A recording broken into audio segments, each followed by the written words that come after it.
తాకట్టులో ఉన్న బంగారాన్ని విడిపించి ఆ రోజున మార్కెట్ ధర కట్టి మిగిలిన డబ్బును మీకు అందిస్తుంది కొమ్మూరి గోల్డ్.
ఓ ఆడపిల్ల వేళకాని వేళ స్నానం చేసిందంటే తినకూడని మాట ఏదైనా చెవిని పడి ఉండాలి, లేదా పడకూడని కోరిక ఏదైనా మనసును పడి ఉండాలి.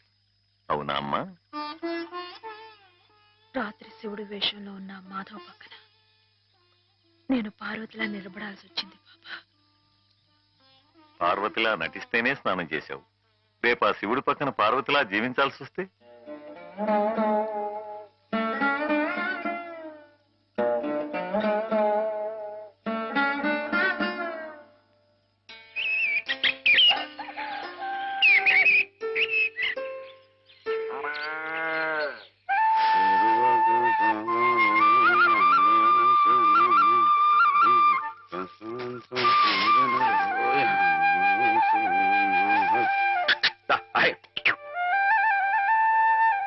హేమా, పెద్ద ముత్తైదువులు ఆ చీరేమిటి, పాల కోసం ఆ బిందె ఏమిటి, ఏమైంది నీకు ఇవాళ?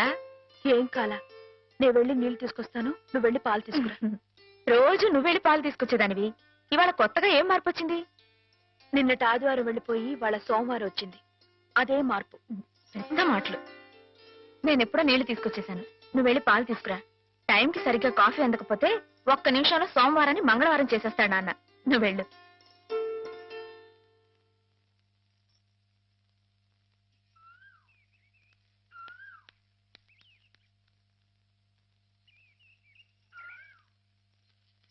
రండి రండి. ఏంటమ్మా గారు ఆలస్యం లేచారేంటండి? కళ్ళు కలవల్లా ఉన్నాయి. పాలు పాలు రెడీయేగానండి.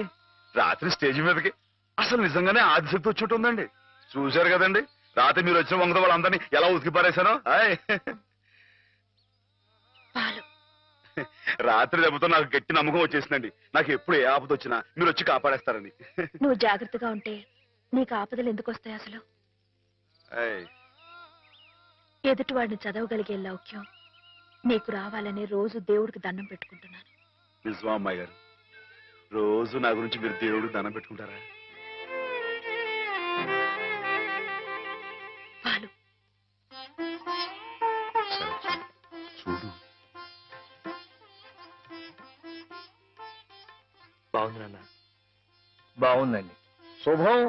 మరి అబ్బాయికి అమ్మాయి నచ్చింది కాబట్టి ఆ ఇచ్చిపుచ్చుకోవడాలు కూడా మరి మాట్లాడండి బాబు. అబ్బాయి గారికి అమ్మాయి గారు పాస్ అయిపోయి సరే అండి, మరి అమ్మాయి గారికి అబ్బాయి గారు పాస్ అవ్వట్లేదు ఏంటండి? అయ్య బాబా. వెళ్తాం గారు, మిమ్మల్ని కొంచెం అలా బయటికి రండి. రండి. అమ్మాయి గారు, మీకు పెళ్లి కొడుకు అన్ని విధాలా నచ్చితేనే ఈ పెళ్లి జరుగుతుంది, లేకపోతే జరగదు. చెప్పండి, మీకు అబ్బాయి నచ్చాడా? ఆడపిల్లలు నువ్వు ఇట్ట అడగగానే అట చెప్పేస్తారా? రైటేలేండి, ఇటప్పుడు కొంచెం ఇరకాడంగానే ఉంటుంది. ఓ పని చేయండి, అబ్బాయి మీకు నచ్చితే నవ్వుతూ తలదించుకోండి, నచ్చదనుకోండి కోపంగా నాకేసి తిరిగి చూడండి. అయ్యి బాబాయ్, అదేంటండి? అటు నవ్వు కాదు, ఇటు కోపం కాదు, అటు బాధగా చూసి అర్థం ఏంటండి? నాన్నని, చెల్లెల్ని, మిమ్మల్ని అందరినీ వదిలి వెళ్ళాలంటే బాధగా ఉంది. రైటేనండి, ఆడపిల్ల అంటే అంతే కదండి. పాప రేపు హేమ గారు కూడా అంతేలే. వదిలేస్తే లింకులు పెట్టేస్తాడు. నీకాయన నచ్చారా లేదా అది చెప్పు. ఏమండి? పాస్ అయిపోయినట్టే. మా అమ్మాయి గారికి అబ్బాయి గారు పాస్ అయిపోయారండి. ఇక పెళ్లి ఏర్పాటు చేసేసుకోండి. శుభం. అయితే కట్న కానుకల విషయాలు కూడా మరి. ఏమండో మేమే బంగారం అంటే ఆడపిల్లలు ఇస్తుంటే ఇంకా ఎదురడుగుతారండి బాబు. ఆయ్. నువ్వు ఊరుకో. ఆయ్. సంతలో పశువుని పెట్టి బేరం ఆడినట్టు నన్ను మధ్యలో పెట్టి బేరం ఆడడం నాకు సుతరాం ఇష్టం లేదు. నేను అలా బయట నుంచి ఉంటాను, మీరు మాట్లాడుకోండి. మా వాడు చిన్నప్పటి నుంచి అంతేలేండి. కొన్ని పద్ధతులున్న మనిషి, మధ్యతరగతి వాళ్ళం కదా. తప్పని తెలిసినా కొన్ని బాధ్యతలను నెరవేర్చడానికి కొన్ని పనులు చేయక తప్పదు మరి. ఏమంటారు బావగారు? అవన్నీ ఎందుకండి? ఆ పుచ్చుకునేది ఏదో ఒక ముక్క మా మనసులో వేయండి. ఒక 50,000 అయితే సబబుగా ఉంటుందంటారు. ఆయ్. సరే బావగారు, మీ సంబంధం మాకు నచ్చిందండి. త్వరలోనే ముహూర్తాలు పెట్టుకుందాం. వస్తామండి. నమస్కారం. విన్నావటే 50,000 కట్టడం కానీ ఒక క్షణం ఆలోచించకుండా ఒప్పేసుకోండి మీ అన్నయ్య గారు. అంతటితో ఆగుతుందా? లాంఛనాలని అవని ఇవని ఇంకా అమాం బాపతు ఇంకో 10,000 దేగుతుంది. కాస్త దేగితే మాత్రం తప్పే ఉందండి. మంచి సంబంధం అనుకున్న తర్వాత ఆయ్. ఒరే డబ్బు గురించిన ఆలోచన ఎందుకు బాబు గారు? ఈ ఇంటిని అమ్మేస్తాను. జోకులు వేస్తున్నారా బాబు గారు? లేదయ్యా, నిజంగానే అమ్మేస్తాను. తాతల నాటి ఆస్తి ఈ ఇంటిని అమ్మేస్తారా? అవును బాబు గారు, నాకు కుర్రాడు నచ్చాడు. అతని క్రమశిక్షణ నచ్చింది. ఈ రోజు లెక్కల ప్రకారం వాళ్ళు ఏమీ ఆకాశంలో లేరమ్మా. చాలా సబబుగానే అడిగారు. అయినా రేపు మీరు మాత్రం అడగరా? మీరు అడగకపోయినా నా బాధ్యతగా నేను ఇవ్వద్దా చెప్పండి. అందుకే ఇంటిని అమ్మేసేయాలనే నిశ్చయానికి వచ్చాను. మీ ఎరుకలో ఏదైనా మంచి బేరం ఉంటే చూడండి బాబు గారు. కాస్త ఇంటిని శ్రద్ధగా చూసుకునే మనుషులను చూడండి.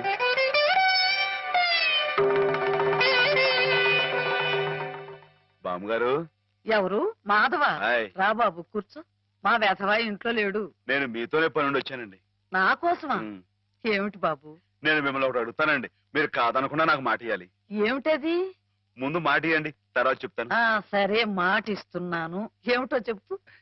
ఇదిగోండి, ఈ డబ్బు తీసుకోండి. డబ్బా? ఆయ్. ఎందుకు? ఇది మీ డబ్బుగా బాబు గారికి మీరు ఇవ్వాలి. నా డబ్బుగా బాబు గారికి ఇవ్వాలా? ఆయ్. ఎందుకని? లలితమ్మ గారికి మంచి పెళ్లి సంబంధం కుదిరిందండి. 50,000 దాకా కట్నం అడిగారు. ఆ డబ్బు కోసమని బాబు గారు ఇల్లు అమ్మేస్తున్నారు. ఇల్లు అమ్మేస్తే ఆయన ఏమైపోతారు పాపం? అందుకే కదండి ఈ డబ్బు ఇస్తున్నాను. నాకు ఎప్పటి నుంచోనండి బాబు గారి పుస్తకం వచ్చేయించాలన్న చిన్న ఆలోచన ఉందండి. ఆ కోరిక ఉపయోగించుకుని ఈ డబ్బు బజార్ కింద ఇచ్చామనుకోండి, ఆ పెళ్లి ఖర్చుకి ఉపయోగపడుతుంది, ఆ ఇల్లు నిలుస్తుందండి. అవును, ఇంత డబ్బు ఎక్కడిది నీకు? అప్పు చేశావా? నాకు ఆవులున్నాయి కదండి, అందులో కొన్ని అమ్మేశానండి. మిగతావేమో బేరం పెట్టాను. ఇలా అన్ని అమ్మేసుకుంటే నువ్వేం తిందామని. మరెవరే మీరంతా లేరేంటండి? మీ ఇంటికి వస్తే ఓ ముద్దు పెట్టరా? నాకు ఈ సాయం చేసి పెడతారు కదండి.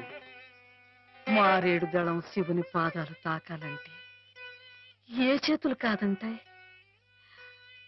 ఎంత దొడ్డ మనసురా నాయనా నీది.